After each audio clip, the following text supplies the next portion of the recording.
Thank you for joining the next of Therme Canada's discussions with Ontarians about its part in the redevelopment of Ontario Place. I'm John Pernick, and I'll be moderating the discussion this evening. We look forward to telling you a bit more about the Therme project, take your questions, and gather your feedback. We're joined tonight by representatives from Therme Canada and its architecture and design teams. I'm going to ask them to introduce themselves in a moment, but before I hand things off, I'd like to talk a bit about how this evening's event will work. To submit a question, please use the Q&A function on the webinar toolbar. I'll be reading your questions to the panelists during several Q&A breaks, and also we'll have some additional Q&A time at the end. Any questions we don't get to this evening, we'll do our best to answer on the Therme Canada website at www.thermecanada.com. We're also going to be posting the video from this discussion on Therme's website tomorrow. And with that, I'll ask our panelists to introduce themselves. Mark, why don't you kick things off? Sure, thanks, John, and thanks to everyone for joining us here tonight. So I'm Mark Lawson, and I'm with Therme Canada. My name is Jeff Kraft. I'm Design Director with Studio TLA, Landscape Architects and Urban Designers. Good evening. Hello, everybody. My name is Gary McCluskey. I am an architect with Diamond Schmidt Architects here in Toronto. Perfect. Mark, why don't you get us started? And for those just coming in now, remember to use the Q&A function at the top of the screen, and you can ask us questions, and we'll ask them of the panelists as we go through. Mark, go ahead. Hey, thanks a lot, John. And thanks to everyone for joining us here tonight. I know folks are taking time out of busy lives to come and learn a bit more about what we're doing, which is pretty exciting. So happy World Water Day, happy Wednesday, and thanks for coming. I do want to start, John, just with our land acknowledgement. So today, we're gathered here on the treaty lands and territory of the Mississauga of the Credit First Nation. We recognize this land as being home and traditional territory to other Indigenous peoples since time immemorial, including the Huron-Wendat and the Haudenosaunee peoples. And I also want to thank, the team from the Mississaugas, both for helping me with the land acknowledgement and for joining us here this evening and for their partnership. I know we've also probably got folks on the line here from city staff, and I really want to thank them because I know they've had a particularly long day. They were at the Waterfront Design Review panel this morning. I'm just grateful to them, grateful for the process that we're all going through to make this such a destination for people across the city and across the province. So John, I think we can flip over to the next slide. Yeah, so it's really exciting to get to talk to everyone tonight as a first of our engagement sessions. And I think that really lays it out. What does Therme do? It helps to create livable cities. This is our first North American city. And I got to say, as a Torontonian, I'm so proud it's coming here to Toronto. I think if the last few years taught us anything, it's about that value of human connection. Therme is a place where people just connect with each other. They connect around water. They connect around pools. They connect at a water slide. And they'll connect here at this well-being oasis where families can get together 12 months of the year and just enjoy each other's company in a beautiful space, a botanical garden set in this incredible historic setting. Flip the next one. I mean, that's what Ontario Place was about for decades, right? Therme is about connecting around the water. Ontario Place was about connection, and it was built for all of us. And so in its prime, Ontario Place really brought the city, the province, and frankly, the country down to the waterfront in a way that hadn't been possible previously. And we know that because when we ask people, they all know Ontario Place. People can't agree about the weather, but they all know what Ontario Place is. They all have those happy memories from the 70s, 80s, and 90s of what it meant for them as a family to get down there. It was a site for the creation of millions of those memories. They connected and gathered down by the water, something we want to make possible yet again. So tonight, we just want to take this opportunity to show you how we're working together with our partners, with the city, and frankly, with input from folks like you to help restore an Ontario Place for everybody, where people can connect inside with that ticketed experience or outside and revitalize public space that will restore that connection with the waterfront in a new way for a new generation. So I just want to talk a little bit, Jeff and Gary will expand on these points, but some of the things we're particularly excited about when we're looking for some feedback. So we're talking about a project that'll create nearly 12 acres of public space. That'll be built and maintained by Therme in perpetuity. That new West and East Headland, those are gathering spaces that we've been so proud to work with our First Nations partners on that can hold over 5,000 people. The Toronto Symphony Orchestra used to practice down at Ontario Place. And it'd be wonderful to think about an event like that occurring on the West Island again. community programming and activities for people across the city and the province. We're going to talk a little bit about the island itself. It's obviously seen better days. We want to talk about that flood resistance, the reinforcement of the shoreline that Jeff will get into, the wetland, the creation of an urban wetland down on the waterfront. That'll be such a wonderful opportunity for education, for people to get a sense of that connection down by the waterfront that, again, will be possible through the work that Jeff and his team are doing. And that brand new public beach, something that'll rival Sunnyside Beach, sitting at the end of that transit point where that Exhibition Place Ontario Line station terminus runs on the Ontario Line, all anchored by a destination attraction that will bring millions of people back to Ontario Place, or even to Ontario Place for the first time, creating hundreds of full-time jobs, over the course of it, 2,000 construction jobs while it's under construction. So again, when we think about Ontario Place, we hearken back to what it was for so many of us for so many decades. I learned over the course of the last year or so that it was actually the site of Canada's first water slide, the Purple Pipeline, which is pretty cool. And you can just see, the kids in these photos, the families, there's a smile on their faces. They're excited. And that's the kind of thing that inspires us every single day. And so when you think about the vision of the builders of Ontario Place, Macmillan, Stansbury, Ramsey, Zeidler, Huff, every single day, the people who left with smiles on their faces left because of the ambition of those builders who had a vision for something larger on Toronto's waterfront, all with water at its heart. And so we're looking forward to restoring that experience to Ontario Place, both ticketed and park, where a family might say at home on a Saturday in Markham or Barrie, we got to get down to Ontario Place and jump on transit and find their way down. So I think obviously what's brought us here today is that it's been a while since that's necessarily been the case. And as you can see from this timeline, Ontario Place closed in 2012. That led to the creation of that Minister's Advisory Panel, led by former Mayor John Tory, who conducted significant city and province-wide consultations, led to 18 recommendations, which I know we're quite proud that we looked at that. And I think there's only two that we don't meet. One is the creation of residential neighborhood on site, and the second is the creation of a center of excellence. Therme first bid in 2017. That's a bid process that ended due to an election, but gave time for an introduction to our partners at the Mississaugas of the Credit First Nation, who've allowed us to help create a project that we know is quite core to them, as something that'll be really a contributor to education and to reconciliation.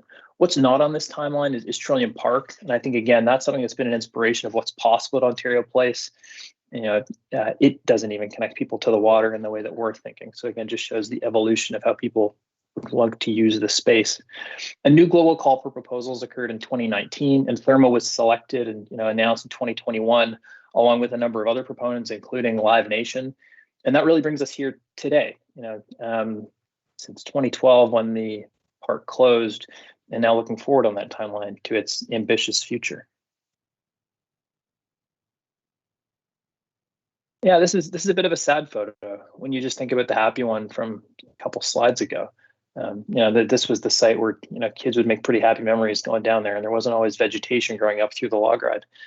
And so the island's obviously seen better days. We know the soils are suffering from contamination, and that's not work that we've done. That's actually work from a report that Jacobs did on behalf of the province of Ontario. You can see there. And then along with the contaminated soil conditions and the abandoned rides behind fencing, we also know that shoreline protection is pretty much expired. It's end-of-life infrastructure, and that's leading to flooding and damage that really needs to be repaired in order to give Ontario Place a new lease on life on that West Island. That's south side somewhere where people have found the ability to go for a swim. That's something we're seeking to preserve as an experience, as Jeff will identify. But the island's in pretty bad shape, and it's getting worse. That's why we're committed to doing the work required to restore the island and to bring a wonderful experience back to Ontario Place.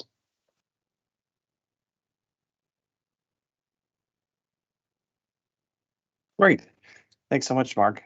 So let's kick over to some questions. One of the first ones that people are asking is about actually what is Therme? Like, what is the Therme experience? And maybe, Mark, you can talk for a moment about what this project is going to deliver in the way of what people will see when they go there. Yeah, sure, John. And so, I think what'll be really exciting about this is it really has something for everyone.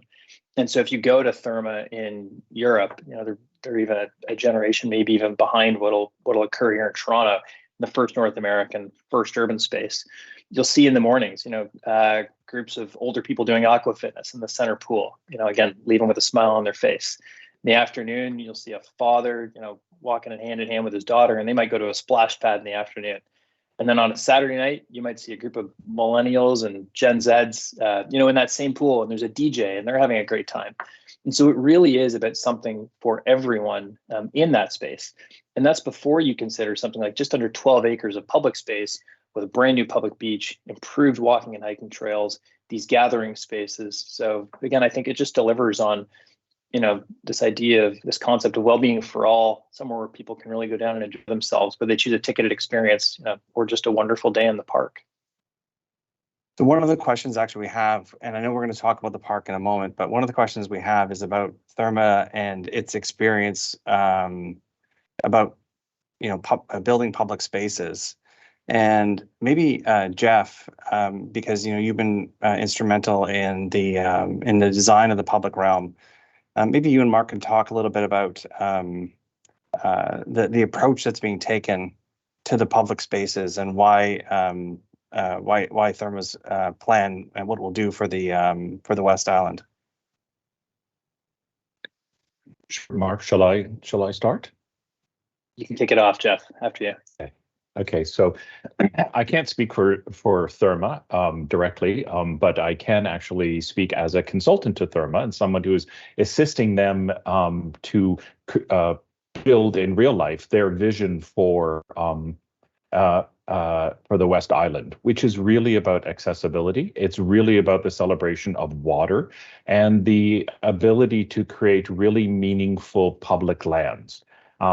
The facility itself, the wellness facility, is but one component part of a much larger project, which includes a major revitalization across all of Ontario Place. And this particular element supports the wellness facility by Therme, supports and quite frankly pays for the public realm improvements, the 12 acres of parkland that comes along with it. So, which includes, and further on in the presentation, we'll be illustrating what those improvements are to the West Island and the sustainable necessities to be able to provide the public realm. And just to pick up on that, we have a question from Jane, and Jane was curious about Mark in terms of the totality of Therme's proposal for the West Island at Ontario Place. What kind of experiences are going to be ticketed, and what kind of experiences are going to be free for people to use? And maybe you could actually just use that as an opportunity to touch base on where we're coming from the past Ontario Place as well, in terms of what was free versus what was ticketed. Sure, happy to get into it, John. And so for anyone who chooses to come down with their family, take the Ontario line, get off at Ontario Line Station, come across Lakeshore, Ontario Place Station, come across Lakeshore. What they'll get to do for the day is they'll have a ton of options. And so it's everything from, if they want to sit on a lounge chair under a palm tree, read a book with a child, that's certainly something you can do. You can get into a wave pool. You can go down a water slide, go to have a healthy meal at one of the many restaurants across the property. Or you may choose to, if you're just there as a young couple, go to sort of the adult only area and just sit and, relax, have a drink. And so again, that's possible 12 months of a year in sort of this botanical garden setting, looking out at the lake, which is pretty spectacular. And then, if you want to go into the park, you get this amazing new beach, which will just be such a wonderful, comfortable space to dip a toddler's toes in the water or experience like Ontario, perhaps for the first time. You come down and around. Jeff will show you into one of those gathering spaces around that, around that trail space that I think will be revitalized in a way that makes it safe and accommodating for strollers or cyclists or people who are differently abled. And that's available, 365 days a year to anybody who wants to do that. Sit and have a picnic lunch, and gaze out at the lake on the south side.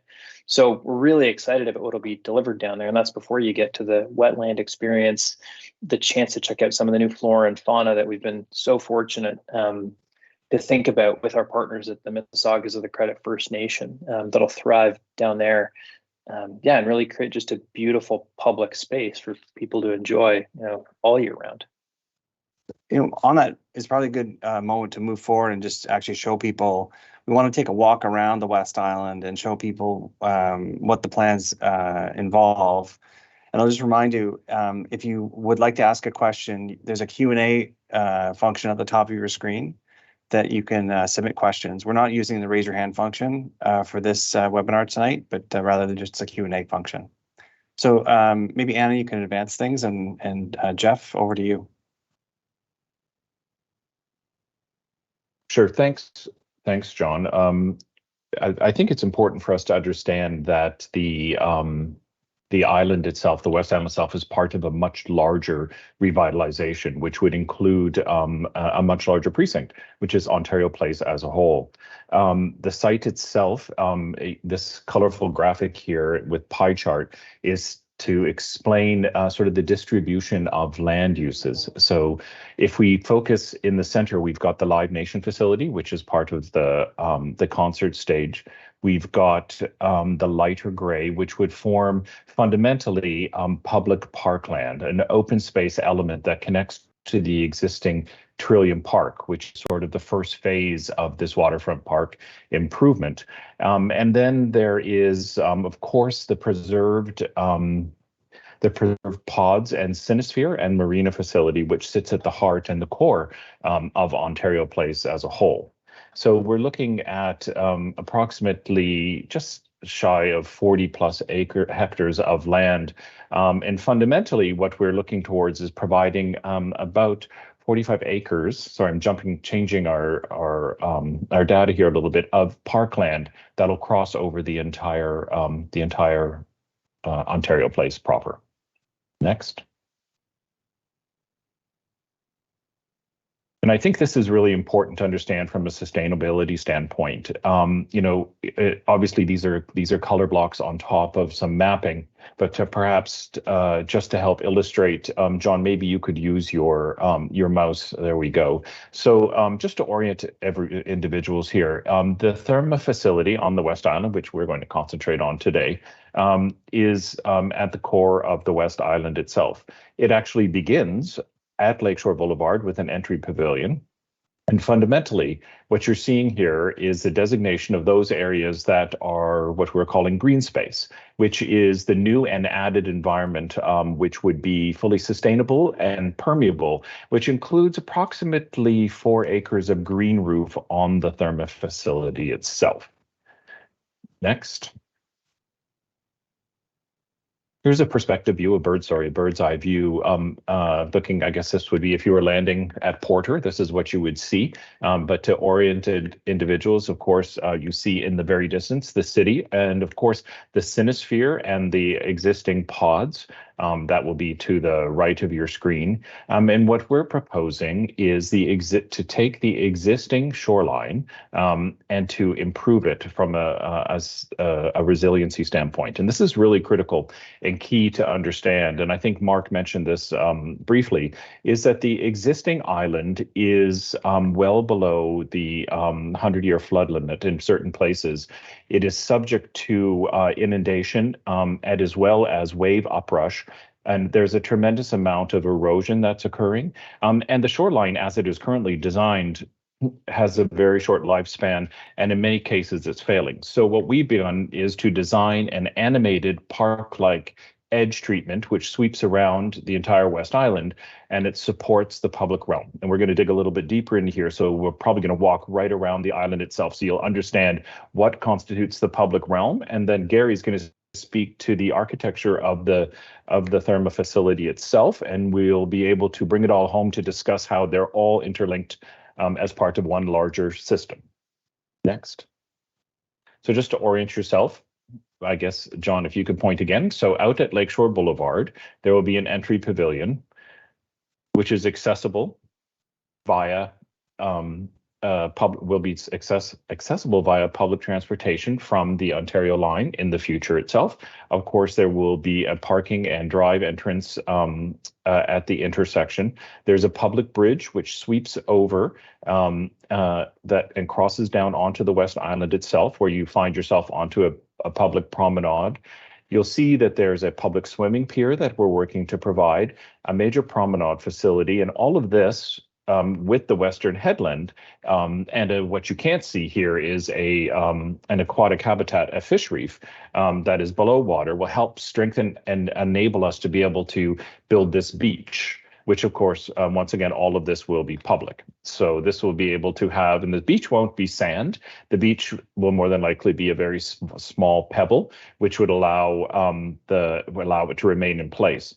As we move along the southern shore, this is where we all have some program areas, which would enable us to have children's playground. We'll be able to have fire pits.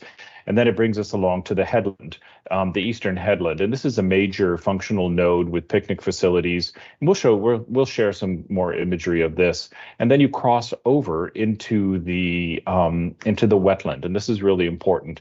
The issue of water quality in Ontario Place in general is really a challenge. And it has to do not only with the runoff from the city as it enters the lake, but it actually has to do with the sewer outfall and just basically the stagnant water that gets trapped within the inner lagoons. And one of the things we want to focus on here is this notion of resiliency, which is to be able to build an island that will stay there for at a minimum of 50 years, and to lay upon that a parkland that is fully accessible to the general public at all times, every day of the year, but then to make it based in some really important principles, and that is sustainable principles. And we'll talk a little bit more about those as we move through the presentation. But those elements fundamentally are what drive us and what you see here. And I think the one principle that I hadn't mentioned is this notion of historical precedence, this notion that there were people before us here, and that includes our First Nations design partners, the Mississaugas, who are assisting us in realizing what these public spaces might look like. But also we are very conscious of the work done by others ahead of us, which would include the architects, landscape architects, Mr. Zeidler and Mr. Huff, and understanding that there is a cultural overlay from both a natural and natural overlay that we're very responsive to and understand as we build out the island. Next.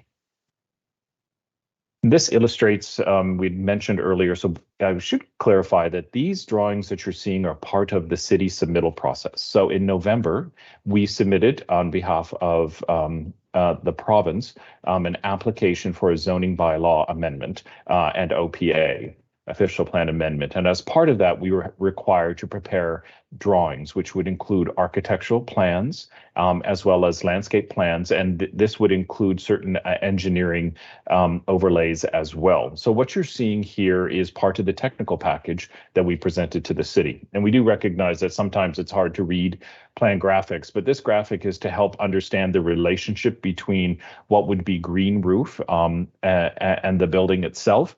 And it's important to recognize that that the building is part of a larger landscape system. And this is to help illustrate those 4 acres of the green roof that we're proposing. Next. Here's an example of the view back through to the wetlands. And this is through a berm, but which would allow for the creation of some microclimate and some protected environment. And that was really part of Mr. Huff, Michael Huff's original vision for the West Island, was to be able to create spaces using landform and natural plantings to create microclimates and places for respite. This place that we're currently looking at in the wetland, what we're calling the wetland trail area, would support the reuse and revitalization of the pods in the sinosphere and allow the existing landform to remain while overlaying a new wetland zone, which would be part of the water quality initiative. And there, of course, would be an interpretive aspect to this with signage and educational opportunities for the public. Next. Here's a view as we step back out, and this is of that eastern headland. So this is actually a really important place that we've learned from our knowledge keepers at MCFN, as well as from our ecologists and our marine engineers, is the ability to be able to access the water at deeper water. So this eastern headland actually maintains beautiful views to the south and to the shorelines to the east and the west. But we're proposing a major picnic facility in this space, as well as a terraced physical access to the water itself, to allow people to get down if they choose for deep water swimming or for fishing. But once again, we're programming this over time, and we are just in the beginning the schematic design phase. So what you're seeing here is some proposed shade structures, and we're working with our design partners at Mississaugas of the Credit to actually design these structures that you see within the landscape to be highly expressive of some specific cultural attributes that they would like to share with the province. Next. We move along, where this would be us heading towards the west. And I think if you recall, I had mentioned this, I had set a program zone. So right now, there is what is a highly eroded shoreline here.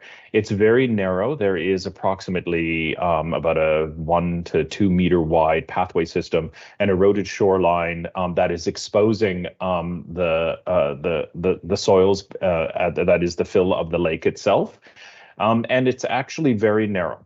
And of course, during high water times, it doesn't exist at all.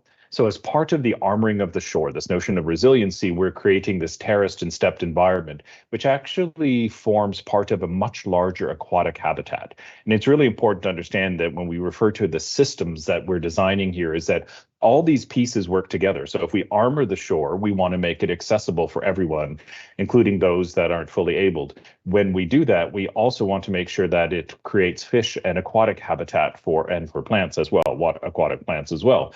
But what we have here is the ability to propose and deliver in major parkland. And if you think about it, now these are renderings, so they're true to form. They come from our actual hard drawings. But understand that if you wanted to imagine the sort of the landscape quality of this place, think of Trillium Park. We're working very closely with our other design consultants for the Eastern Islands of Ontario Place to make sure that there is the same landscape language that is being spoken on the rest of Ontario Place, which means all native plants, the same plant material, permeable surfacing, active play environments, fire pits for ceremonial use by the Mississaugas of the Credit, but also for the general population to use as well. And I think this image helps illustrate the relationship between the Therme facility and the parkland of the island itself.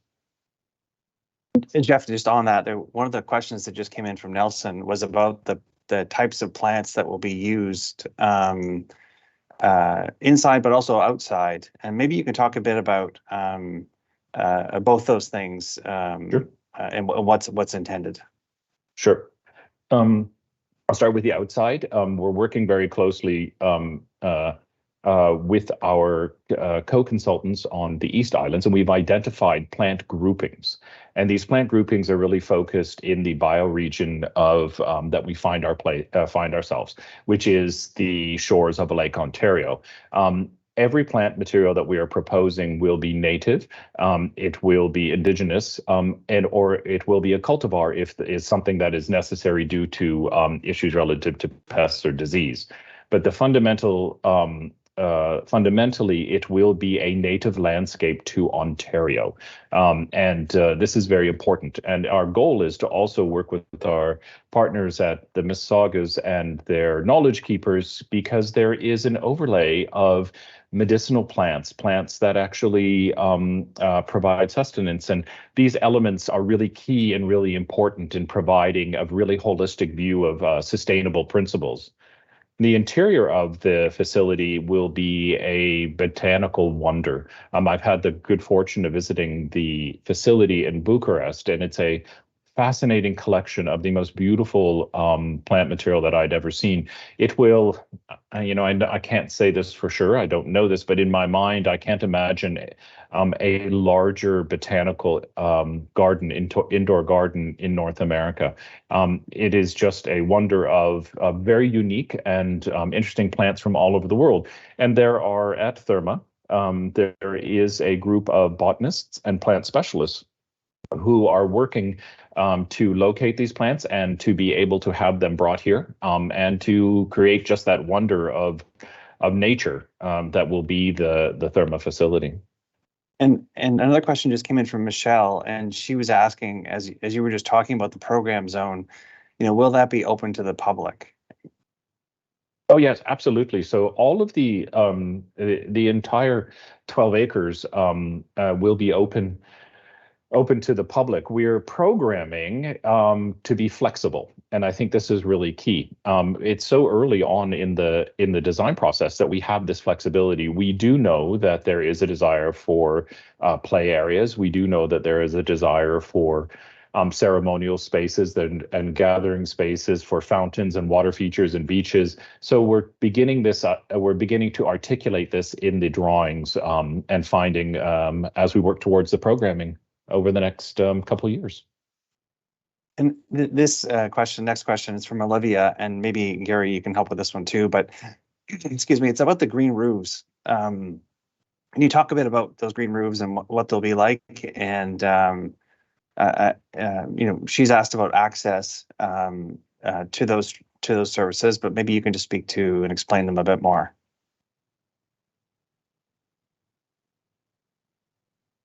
Oh, Gary, you're on mute there. Sorry about that, John. Yeah, John. Yeah, so the green roof areas on the Therme building are on the main building on the West Island. Sort of multiple, I think, sort of strands of thought with that. But certainly, one of them is connecting with the landscape design that Jeff and his team are creating on the island itself. I think there's a real sense of the building being integrated with the landscape design and that sense of a building that is really of the island and connected to it. There are accessed outdoor deck areas that are accessible at all of the upper levels of the building, and the green roofs are accessible, but in a fairly minor way. I'd have to say they are used in the event of emergency exit. So from different parts of the building, in the event of emergency, they can be used in that way. But they're primarily they're intended to be a kind of a context for those outdoor areas on the upper level, and a kind of a context for the architecture of the building to be integrated with the landscape. I think it's key to understand that they actually have habitat value, and the landscape on the ground plane will roll up and over the building to continue that. And this is really key. From a sustainability standpoint, this is a continuation of all of those principles that are put into the ground plane.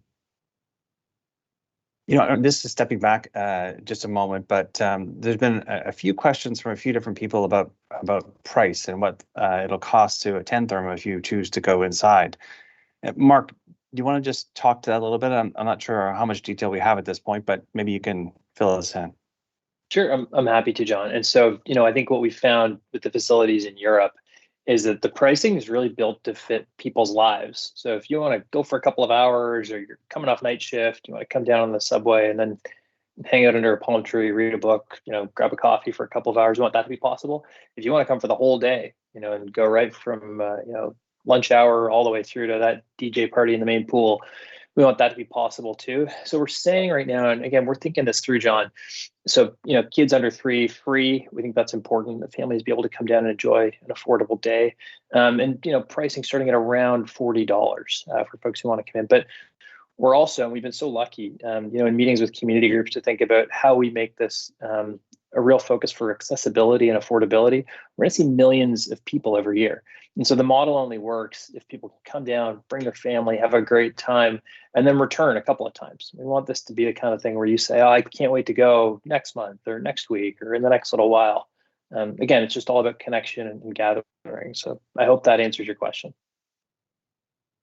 Very good. So why don't we move on to the rest of the tour around the project? John. So we have moved, and I think if John could use his pointer again. So we've moved from the eastern headlands. We have come around the southern shore, and we're heading towards what's called the West Headland.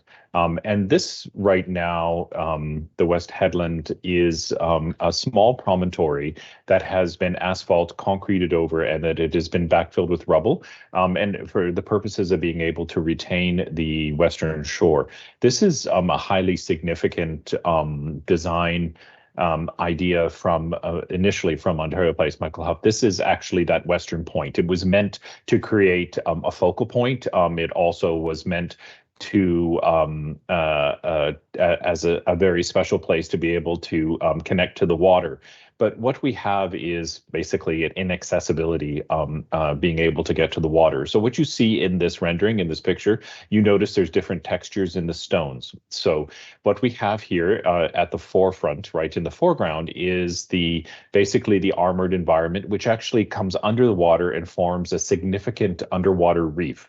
But you'll see some cut stones in the renderings as well. And what we're working is to create a stepped environment, which would allow people to get down into the water itself. Of course, there will be waves, depending on the time of year and the wind. But the interior portion of the Western Headland will be much more protected. And that is done by berming the landscape and creating an amphitheater behind that. So what you're seeing is a green roof structure, similar to what I talked about on the Eastern Headlands, but it actually forms a performance space. And this is all wrapped in a boardwalk, which ranges between 4 to 8 meters in width, depending on top of the existing promenade that circles the island, which is about 6 meters always at a minimum in width. On the inner section of the bay at the headland, we're also working with our marine engineers to be able to allow access to the water for individuals that are not fully able. So we will actually be able to ramp down into the water in a protected environment. And this is really important, because this idea that we can create a place that is fully accessible, but if it's not inclusive, then we haven't really done our job. And I think this particular headland actually sort of illustrates that, because what we've done is created a major performance space. So Mark mentioned the Toronto Symphony Orchestra. You think about, we could have a powwow, think of Canada Day, fireworks. The beach itself is approximately the size of, say, Sunnyside. And then the performance space, this massive plaza, could house up to 3,000 or more, many more people for a major event. And during the winter months, think about skating on the plaza, think about snowshoeing around the island itself. Next. Here's a view. So we've zoomed down, we've come down from above, and we are now underneath those structures, those shade structures. Once again, they're not fully designed by any means at this point. They are sort of placeholders, but help us explain to the city through their process, their permitting process, that we have an intent to create shade and microclimates by terracing and creating an amphitheater out of the wind, so that we could perhaps put in a major water play feature here for the summer months, and then think about this becoming a major skating rink in the winter months itself. Think of warming huts, think of a food truck with hot chocolate. But the idea here is this becomes it's a performance space, but it's flexible and it can be used from different groups, but it should be used through every season. Next. Here's a view. This is actually looking to the south. So you see in the very distance the headland that I was just describing and those shade structures. But this is the actual crescent of the beach itself. So on the left-hand side is the Therme facility, the wellness facility, and the green roof, which comes right down to the ground.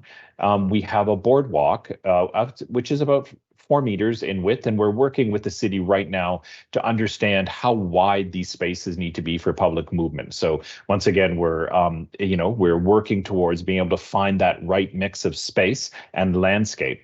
We've got a furnishing zone up against the building itself, but what you can't see here, interestingly, is the actual restroom facilities. We have 2 of them, one on the east side and one on the west side, as well as another facility on the promenade or on the pier. But we're going to tuck those restroom facilities amenities and change rooms into the landscape itself. So they won't be standalone buildings, but they will actually be part of and form a significant part of the landscape. And then, of course, we have, at the following the sort of the Toronto standard, the tradition of a boardwalk on the edge of the beach. And then we have the beach itself. And this is about 50 meters in width with the beach environment. So I think this is highly significant.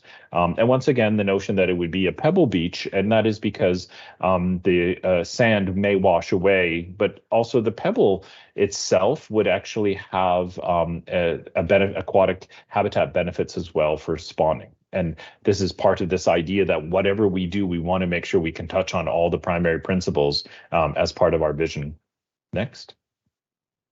This we're bringing back out again, we're stepping out, and this is basically as you land on the island from the bridge itself. And this is just pulled back a little bit from that other view. And it's important to understand that for a facility of this size and a park of this size to be maintained in perpetuity. And this is important to understand that the maintenance costs involved in parkland is really challenging for municipalities. We've all been to parks, and we always say, why is, within the city, we're saying, why are we so challenged here? But Therme will be responsible, and I hope Mark doesn't mind me saying this, responsible for the long-term maintenance here. And this is really critical. It's key, this idea that there is a private-public partnership. And you see this in Millennium Park in Chicago. You see this on the Hudson River in the Conservancy work in New York City. This is how these new public spaces, these world-class public spaces are being delivered in North America, which would enable us to actually have this higher evolved landscape and this really extensive programming, such as the beach and the public pier as well. Next. So we're swinging around here and we're moving towards up to Lakeshore Boulevard. So what you see, and I just to clarify, so John will use his mouse, is that there is a bridge that connects the entry pavilion to the wellness facility itself. And we are working on understanding how that bridge functions, and of course, recognizing that it is to move people through the space fundamentally, as well as goods, and think about what it takes to actually manage a facility of this size. But to create this bridge, we felt it was really important that it wasn't just simply a point from point A to point B. And what you're seeing here is a sort of integration of the built form object of the bridge and a major pedestrian movement, which includes making sure that the public can step up to the building itself. So it becomes part of the public realm, and that would be with terraced landscaping. And it's really important if you think about dragon boat races or the air show, because this view would be looking back towards the exhibition place and towards Etobicoke itself. You can see the water passing under the bridge itself. So, and this is important as well, is that the motorized boats, although we're proposing major launch facilities for canoes and kayaks, this would still allow for the motorized boats to enter into the lagoon area, into the marina itself. Next. Questions? Great, terrific. So actually, I want to go back and actually just ask a question that I believe Julia asked. And Mark, I think you're the best to answer this one. And it's, why Ontario Place? Why is Therme working on this project at Ontario Place? Yeah, thanks, John. I mean, a call for proposals was put out, a bid for redevelopment by the province of Ontario internationally. And my understanding is dozens of applicants put their names forward. And I think Therme's proposal was the one that talked about, really that connection with water, that ability to connect again, and delivered against, the heritage use on the site, which was about bringing people together on the waterfront in a way that wasn't possible. And, it also included this public realm element that I think the province saw as an opportunity to, address that soil contamination issue, really deal with that island that's kind of end of life infrastructure. And frankly, create, the real beating heart of a West Island that would be part of a revitalized Ontario Place. And I do think it's important, John, part of this is, and a really exciting new development from Live Nation, this Budweiser stage that'll be open, all year round. What's going on the other side of Lakeshore, an esports facility and the creation of, dozens of acres of new public space just to the south of that Live Nation site delivered by the province. So it really is a story of an entire revitalization of something that's really special to people. And I think we're really proud to participate in that. Next question we have is from David, and David, I think, is picking up on Jeff's how he was pointing out there are public washrooms that are going to be built into the public realm along with the Therme building. And I don't know, Jeff or Gary, who's best to answer this question, but will those be available year round? I think it'd be winterized. What is the what are the thoughts about those public washrooms? I'm not sure we can answer that question right now, as we're continuing to evolve the programming at this point in time. There are certain things we just don't know yet. And unless, Gary, do you know something that I don't know? No, but great question. Great question, Jeff. And I think that's something that we'll see as the design evolves. As Jeff sort of noted in the design drawings here, we're at early stages, really just in schematic design phase. Programming is still getting developed, and that's maybe a good one to take back and consider. Well, and that's actually something to point out, that we're actually answering questions all the time on the thermacanada.com website. And this is one we'll take back and make sure we keep until we have an answer for you and post it there. But just anyone here tonight, if you do have questions, you can always go there, submit that question by email, and then we're going to add that to the frequently asked questions that we have on the website. Another question is about sort of the environmental and sustainability considerations about having a glass building like this. Maybe Gary, can you talk a little bit about the thinking that's going into environmental sustainability as this structure is designed? Sure, sure, John. Happy to. So maybe a good place to start is the sustainable program, the LEED program, leadership and design. We're targeting LEED Platinum for the facility, and Therme is very much a proponent of sustainable design. The LEED program as a kind of an exemplar or a great vehicle sort of demonstrating that approach to the design. Most recently, in their Bucharest facility, they achieved LEED Platinum as a designation. For folks who are familiar with the program and with sustainable design, maybe concepts in general, familiar with it, really it touches on all aspects of the design and operation of the building. Some of the key things that we would be doing in both cases is minimizing cooling loads, air conditioning, things like that being one of the serious, significant factors that come into play in terms of energy use. What they've achieved in the Bucharest facility is actually almost no air conditioning during summer months. And the way they've achieved that is by using free cooling. So when the outdoor air temperature is such that we can be using it as part of the cooling or ventilation system of the building. They've also designed the roof structure so that they can be retracted. So basically, open air facility. And as soon as we get into the shoulder seasons and all through the summer, where the environment inside the building really is similar to the environment outside. And one of the wonderful places, one of the wonderful aspects of being on the lake is that factor. So certainly on the cooling side. On the heating side, similarly, we'll be looking to minimize loads. A combination of, yes, we have certainly some green roofs, the botanical life of the building, as well as the guests, of course, in the winter months, really enjoying it in terms of the botanical life really being essential for that life.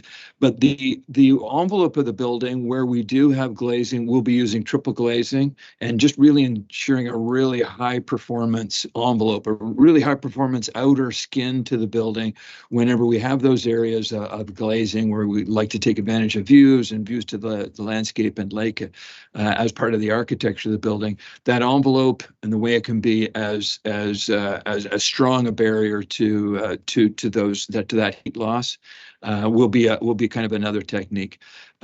Other aspects of the mechanical plant also very important. So heat recovery being used for heating of pools and many of those technical aspects that we'll be getting into a lot more detail here as we get further into design. Thanks, Gary. Jeff, one of the questions that has come up is about what about the trees that are on the site now and what's going to happen to them as this redevelopment happens? Can you speak about that? Sure. There has been an arborist report prepared by our co-consultants, Morris and Hirschfeld, which identifies all the trees on the islands itself for both the East and West Islands, recognizing that when the province delivers the site to Therme, there will be some mitigation will have occurred, and with that, there will be some tree removals. So what we're doing now is, now that the weather is changing, we are actually bringing the arborist team back out to the site, and we're going to begin to understand those trees that have the ability to be transplanted so that we can reuse them within the landscape. And this is really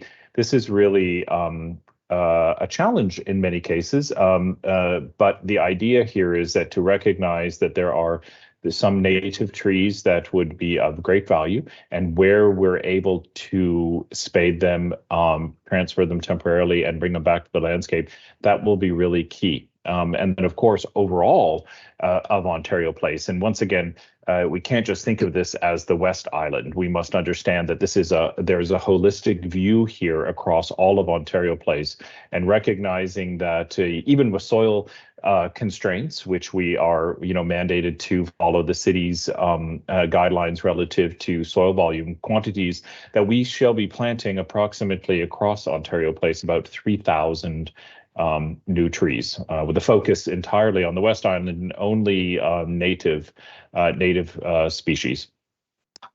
And I'm being cognizant of time because I want to get to the rest of the presentation. But one last question Olivia asked about was there's a beach that people use already on the West Island, and maybe you can talk a bit about that. Like why does change have to happen there? Yeah, I think that is a used space, and we do really recognize that. But I want to be clear here is that if you look very carefully at those that go there, you'll notice that it is an eroded environment. So the island is quite friable. And there was a string of cobble that swept along that southern shore. And people do use it for swimming today. And we do recognize that. But as we work towards resiliency, we've actually gone back to the initial designs that were proposed for the island, and realized that the western shore, protected as designed correctly with the underwater reef, as well as the headlands, will actually allow us to have a true beach in that on the West Island. But this won't preclude the same quality of water access on that southern shore. And that is part of what we were saying, is that you shall be able to walk down and safely spend the entire day lounging and sunning and walk into the water, depending on obviously the wave action, on that southern shore. So we will be enhancing that. We're making it safer. It won't be eroding. You won't be having those buried soils or any rebar or any of that elements being scraped away beneath the water level. It will be a part of a much more pristine environment. Hey, John, if you don't mind, I think what Jeff's saying is really important. There is a group that, even in Ontario Place's West Island, even in the state that it's in, sees a lot of enjoyment, like bikes down there and, goes for that deep water swim. And so I think what Jeff and his team have done is heard and said, okay, well, there's people who obviously really enjoy this south side swim, and it's challenging to, build that calm swimming environment the same way that you would on the west side for those who may be less certain swimmers. But how do we preserve that? So you can put on the tow bag and swim out to the island. I think they've done a really good job of thinking about how to preserve that experience. But it's one of the reasons we want to keep hearing from people. So we got a survey that we'll launch in the next week. We'll continue to do these sessions, and where we can think about modifications like that, where there's a use group or people who are really enjoying themselves, with Ontario Place's West Island, even the way it is. We want to make sure that it's still, a great time for all of them. And so kudos to Jeff and his team. And I think the work that they've done with the swimmers on that south side, even recognizing that, thousands of families will also really enjoy that western beach. Very good. Thanks, Mark. Before we quickly go on, I just want to point out that I understand there are some people who are having technical issues with the Q&A function. It could be that you had the invitation forwarded to you by someone else, and that could be the reason why. If you are having trouble asking questions, just pop us an email at info@thermecanada.com. Those come directly to us. If we don't get to it in the rest of the webinar, we will make sure we try and get to answer those on our website. You can keep checking back at thermecanada.com, and there's an engagement page dedicated to this sort of thing. So apologies if you're having those issues. It's info@thermecanada.com. Why don't we move forward, Anna, and we'll continue our look at the project. We'll continue moving. I guess this would be moving towards the northeast. So this would be a view towards BMO Field. You can see that in the distance from your placement on the bridge. So what you see are the people moving along the sort of 6-meter clearway, which is also services emergency vehicles and maintenance vehicles. And then you have the actual Therme bridge portion, the building portion of the bridge to the on the right-hand side. And we have the stepped terraced environment and this landscape treatment that basically envelops the base of the building. And this bridge sweeps around and then brings us towards the entry pavilion and the physical access to Lakeshore Boulevard and to Martin Goodman Trail. And then I think at this point, I would turn it over to Gary, and he can talk about the entry pavilion, if that's okay, John, and the function of that from this slide. Thanks, Jeff. And so just for orienting folks, there's the bridge and where we were standing, the public. There you go. Thanks very much, John. There's where we were standing in that last view. That's the extension of Martin Goodman Trail, so accessible multi-use pathway, the terrace seating and the planting, so that public zone. This, just stepping back here, I think helps orient folks as to both the access to the public park, so that Martin Goodman Trail is there in the foreground, right beside Lakeshore Boulevard. Immediately adjacent to that is an accessible route up to that bridge and over to where we were standing with Jeff, and that walkway, which is really essentially the same dimension as Martin Goodman Trail, 6 meters wide, plus additional space for walking, plus additional space for terrace seating and other activities. All of that continues all the way around the edge. And so Jeff has just walked us around the perimeter and the public space of the West Island. From this point, sorry, each one of these, there's sort of quite a little bit of information. So I'll touch on the highlights because we have some different views here. But there's the bridge that comes over from Exhibition Place. You'll see that crossing Lakeshore Boulevard. I think there are plans afoot by the province and Metrolinx to maybe upgrade that bridge as well, add some more width and capability. But we're illustrating it now, and I think it helps locate folks as to where the project is. So public access by the extension of Martin Goodman Trail walkways, new vehicular access. So this intersection off of Lakeshore is how folks, if they were coming for the pickup and drop-off zone, which is underneath the Therme building, it's at ground level, but essentially at the ground level underneath the ticketing area, you would access from this intersection. You also might continue down into the parking, which is underneath the Ontario Square. So that access point is here as well. But buses, a school bus coming for the day, drop-offs of those kinds would be accessed from a vehicular point of view at this point as well. And as well, the kind of parking, bicycle parking, all of that at this corner. We're going to talk more about the entry pavilion slide itself, but I think the next slide takes us down to the ground level and maybe gives you a little bit more a person's view of this. So in this view, Martin Goodman Trail is off to our left. There's Lakeshore Boulevard. Steps would take us up, and there's sort of some terrace seating here, and this will have planting as well. This is a kind of an early sketch here, but it gives you a sense of the character of the space. Barrier-free accessibility to that ramp.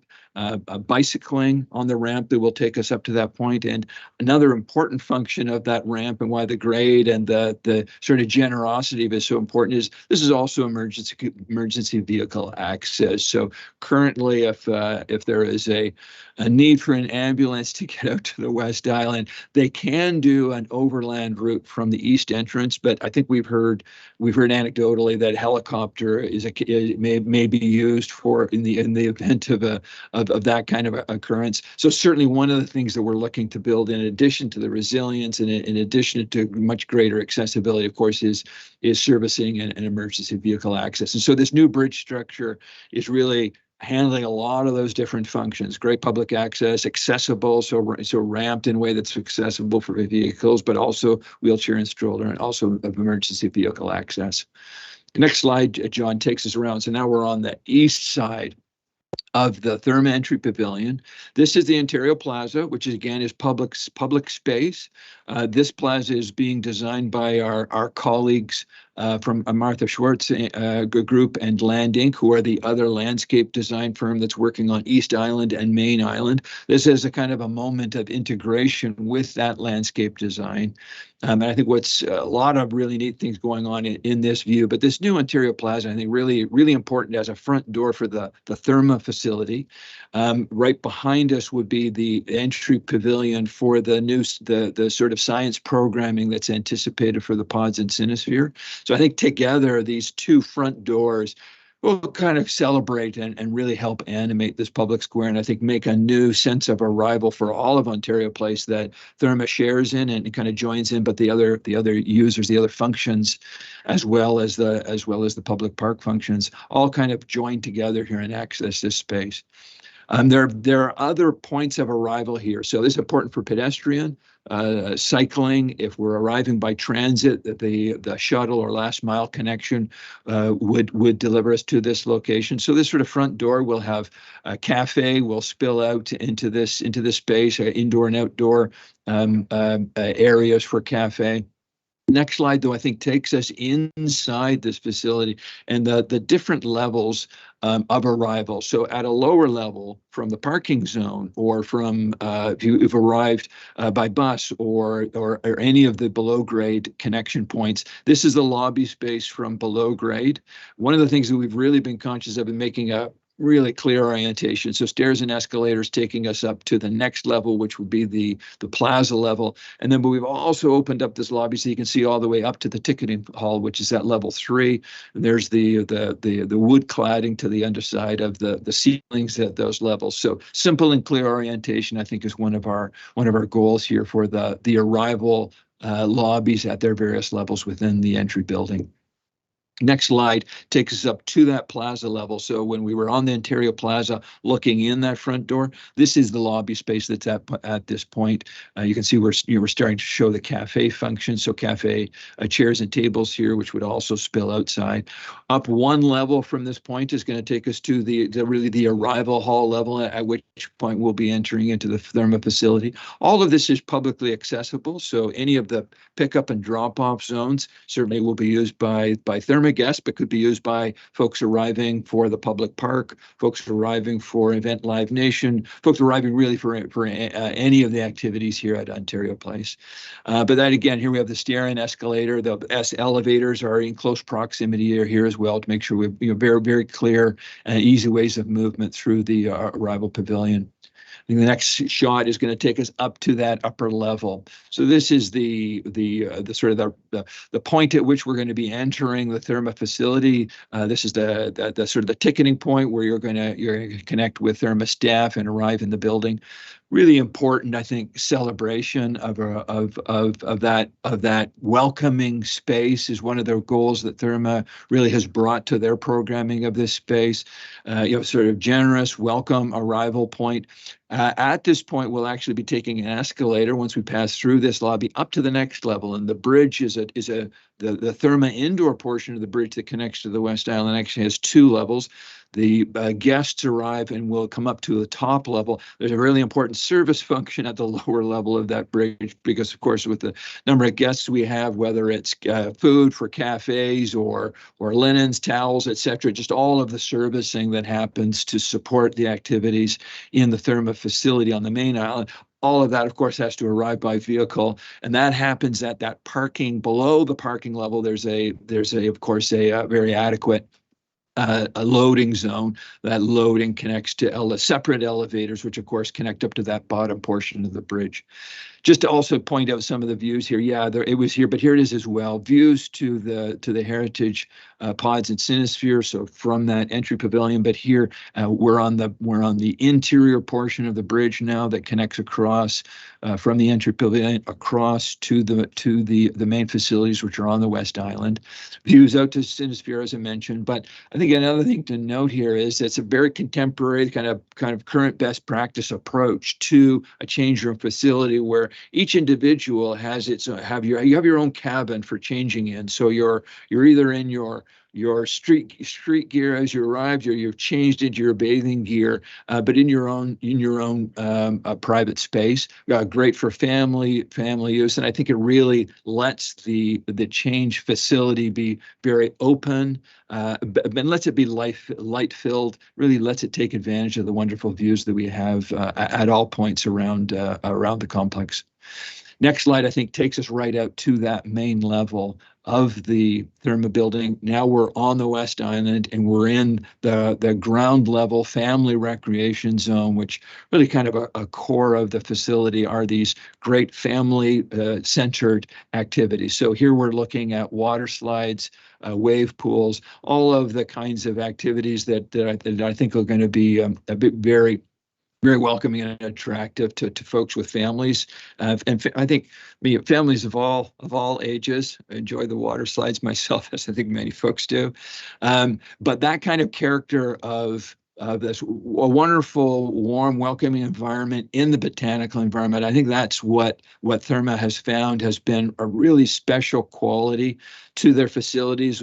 That I think that was, as they've sort of explained it, the evolution of their facilities. That was the beginning point that they really started the Therme experience from, is this indoor water-based activity, but it's in a botanical garden. That kind of combination of the warmth and the lushness of the green environment and the access to water year round, that's been the kind of the core of what people really, I think, come back and again and again to, is that they're that wonderful environment. And what is, I think, particularly special about the experience that they create.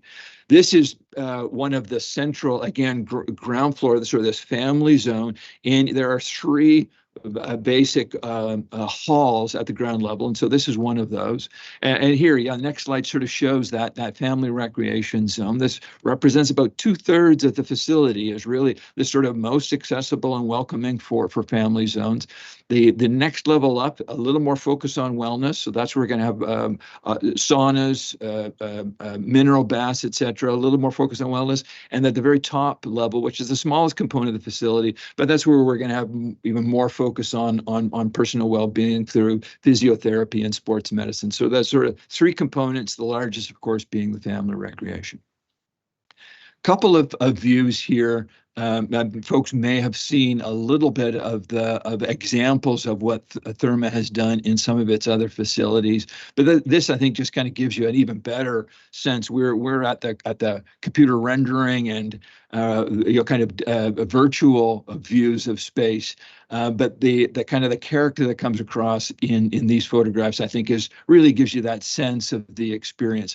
View on the right, I mentioned earlier the idea that the facilities are designed in a way that the roofs can be retractable. So one of those kind of key components of a great sustainable design strategy is taking advantage of great outside air whenever we can. So that's an example that we're seeing in this photograph here from Therme, Bucharest. Experiences like the water slides, great shot here on the left. Saunas, exercise spaces, shot on the right. One wonderful thing about working with the Therme folks is they are facility operators. They're also facility designers. And so we've been working very collaboratively, both with the architectural teams, but also mechanical teams, structural teams as well. One of the things we're really enjoying, I think Jeff is finding this as well, is we bring a lot of know-how from our experience of facilities, Toronto, North America, and internationally, collaborating with folks who have been working on this kind of facility for 25 years and have an incredible depth of experience on how it works, but they also bring a real curiosity and a real desire to do better and to innovate in each facility. And so I think one of the things we're really finding with the Toronto facility is they're always looking to go further, and they're always looking to find ways that it's going to really take advantage of both the local know-how, but characters of the local environment. And so I think that's what we'll be seeing in Toronto as well.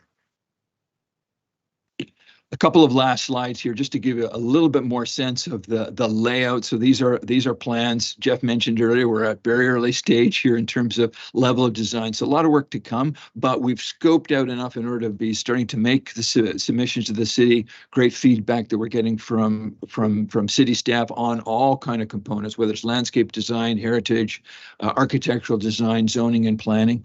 But a little bit more here. I mentioned the water slides, which you'll see on the right-hand side. This is the family recreation. So this is the ground floor related, the three big halls, which are kind of the core of the facility here on the West Island. So water slides focus in that right, the east pod, the east hall.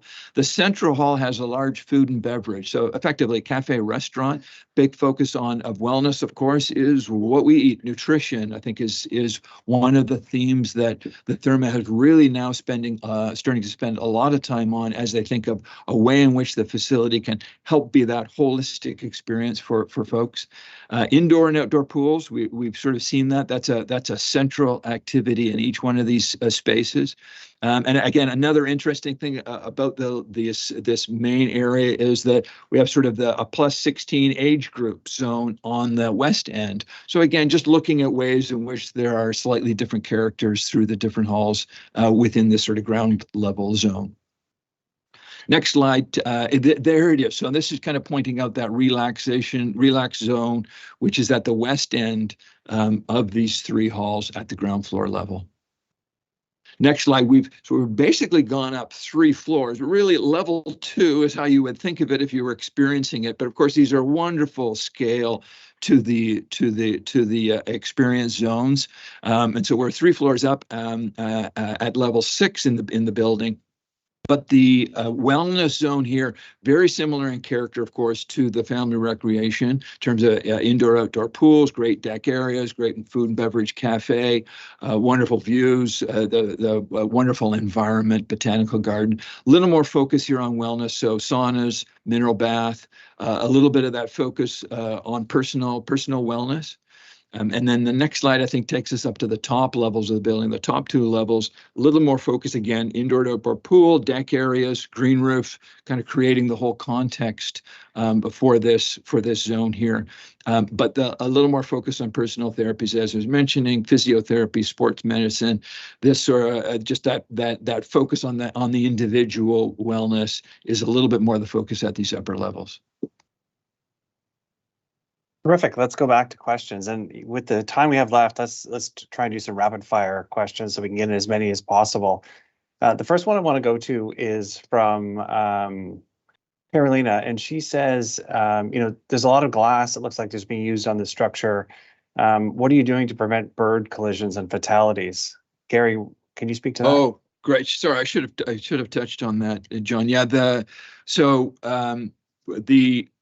any area that we have glass, we will be using a technology that's called ceramic frit. Basically, it is a screened pattern that is baked on, so it's not going to peel off over time. It's on there permanent. It's a permanent part of the glass face. And what the research has been done, and we've implemented this on several buildings. Most recently, the National Library, Central Library in Ottawa, we've utilized the Toronto standard for bird-friendly screening of the glass. Really makes the bird population very aware of the glass. It gives it a surface treatment so that it is visible and becomes a surface that they're aware of, and that's basically the safety layer that's added. Just to note, we're working in a lot of different jurisdictions. The Toronto's green standards now require the bird-friendly frit pattern be used on the glass, and we're really finding we're using that in a lot of jurisdictions because it's a great standard to be applying. I misplaced the name of the person who asked this question, but there was a question about who's paying to maintain the public realm. Mark, do you want to speak to that? Sure, that's a good one for rapid fire, John. Therme. All right, to the point. Next question was from Anne, and maybe Mark, you can speak to this too. She had a question: have you given any consideration to the rowing community? Yeah, it's a great question. Met with a couple folks over the spring and summer who were really interested in that. And so I think what's really important, Jeff pointed out, where that bridge sits to make sure that you can still transit through. And in fact, beyond current use, what we really want to make sure of is when you get on the north side of that break wall, that we've got that canoe and kayak area. So opportunity for rentals for folks who may not have had the experience before. Obviously, something that people want to be able to try out on the waterfront. So yeah, we're hoping to help foster the creation of a lot more lifelong kayakers and canoers with what we'll be doing down there. Perfect. And I'm sorry, it was Natalie who asked the question about who will be paying for the maintenance of the public realm. But she also asked, will the beach be totally public year round? Mark, do you want to take that? Yes. All right. So the beach, yes, we'll take that as a yes. The beach will be available publicly year round. Let me just see here. So Jeff, there's this question from Susan about shade that's available in the public realm on these walkways and things. Maybe you can talk about, I know that's something you've actually talked about in the past, about the protection from the sun being an important feature in landscape design, modern landscape design. How is that being considered in the design of what's going on here? Yeah, that's a very good question. I think for the point of clarity in the renderings, we've actually removed some of the trees from the views. Otherwise, we would just be looking at trees. But as part of our submittal for the city for the zoning bylaw amendment process, we have actually identified and done all the soil calculations to determine how many trees and where they would be planted. And the key here is that we will be lining the promenade and the walkways with those trees to create shade. And where, of course, that takes time, and we understand that. But you notice that we had two very significant shade structures that would be integrated, one into the picnic area and one into the western headland as well. So we're very conscious of that, recognizing how important that is. Very good, thank you. Mark, the next question I'm going to throw to you is from Anne, and her question is really about, is Therme going to be popular with Ontarians? And I know you've done some additional research over the past few years on this. Maybe you can speak to that. Yeah, so I guess the short answer, John, is in the research that we've been doing for the last number of years. People tell us, I'd love to come down. There's a whole bunch of attributes here that I, happen to enjoy on their own. So great restaurant, chance to go down a water slide, chance to be in a wave pool, somewhere to take my kids 4 seasons. And that we think is pretty attractive, and the research bears it out. And I'll say too, like the millions of families across Europe who enjoy the facilities that we've got in Germany, the one that, Jeff referenced in Bucharest, we're practiced operators in these things. And so, yeah, not only is there a use case, because we believe there is, we've continued to ask people across Toronto, the GTA, and the province, and they keep telling us, yeah, I can't wait to come down there. And I believe Therme had a news release it did recently that with actual polling data that I think is out there that people can look for as well. Perhaps I think that's on the Therme website too. So if people are interested, they can look there at that.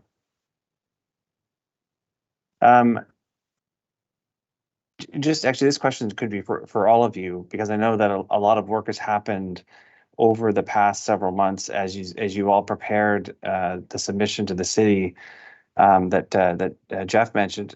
Just a top line, people are interested to know, like, what kind of assessments and reports and things are being done as the plans for Ontario Place are coming together. Like, is this a normal set of processes that the project is going through? Jeff, do you want to start with that? Sure. I would say that it is normal in that we are adhering to the processes that are prescribed by the city. But the complexity of the project makes it significantly unique, which would be if you throw in our marine engineering and all of the analysis done for wave action and the wave energy. We have wetland ecologists, terrestrial ecologists. Of course, there is the architects, the landscape architects. We have our civil engineers, and then we have all the full complement of mechanical, electrical engineers as well. So each one of them contributes in some sense to a much larger package that is many hundred pages long with reports, all available on the city's webpage, I believe, that people can access. The next question, Gary, I think I'll throw to you. It's from Scott, and he's interested to know how big are the sheets of glass that are being used in the building? Do we know that information yet?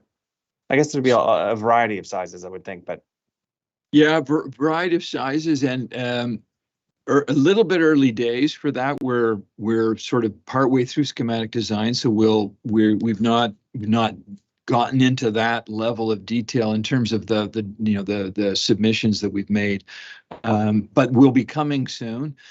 One of the things that I think we've, just drawing on experience from previous projects, John, the maximum size of kind of conventionally rolled glass in North America is going to be in the sort of the 3 meter range, 10 feet. As kind of a width. You can get longer than that, so the lengths of it can be longer. Certainly the triple glazing and the frames, the window frames that hold that are a really important part of the insulating barrier as well. And so that kind of comes into play as well. So maybe the clearest answer at this stage will be we're certainly working within that, within what you see as the kind of the conventional approaches to glazing, because that's how we're going to get the best thermal performance for those units. Hey, John, not on glass, maybe like the question that came in to Jeff just on the way the application works. So I joke sometimes is everybody's first project like this. But maybe one thing that might be of interest to folks is like, so that application went in at the end of November, and the City of Toronto's planning department marshaled forces so that we do a 3-hour session on terrestrial ecology, and we do a 3-hour session on heritage, and we do a 3-hour session on public realm. And they're out talking to people, and they've got a great sense as to what is a great mixed use development, something like this great public realm look like in the City of Toronto. And so they've been kind enough to spend dozens of hours with us since this thing went in, and it gives us the opportunity to really think about it from a new perspective. So I don't know if that's helpful for people, but just as we think about resubmission, which the development application will do at the end of June probably, having that perspective from city planning, and the folks that they talk to, and the vast amount of applications that they see over the course of a year, it's been really useful. So I don't think that's normal. And I think again, it just shows everybody's pulling on the oars to make this the best possible proposal. A question that was emailed in from Jill was about the water quality that's around the West Island, and periodically there are water quality issues with the water there because of sort of the sewer configuration of the city of Toronto. Is Therme aware of that, and what are the plans to help deal with that? Mark, maybe you can speak to that. I can talk about that a little bit. Like I had the benefit of actually going in and doing some testing with a group of volunteers on the South Shore and on the West Side over the summer. It was amazing, like what you learn, as a resident of the city that you didn't know before.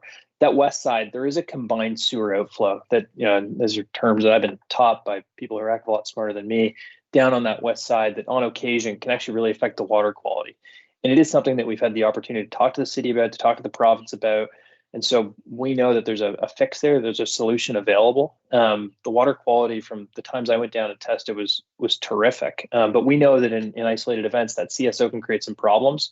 So, want to work with the city, work with the province to make sure that that's not an issue as we think about the type of thing that would bring, thousands, tens of thousands, millions of people down to the waterfront, some for the first time. So Jeff, I don't know if anything to add there. I know you've done a ton of work with the terrestrial and aquatic habitat guys. Just to add that the actual landscape will form a biofunction for filtration and cleaning. Every drop of water that hits the ground or hits the building will pass through a series of biotributaries, and we're really focused on water quality, separating out solids, making sure that whatever water goes back into the lake is nice and clean.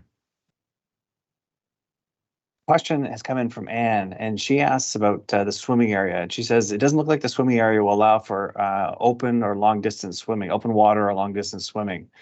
Is that actually the way the beach is oriented, or maybe you can describe it a bit? Sure.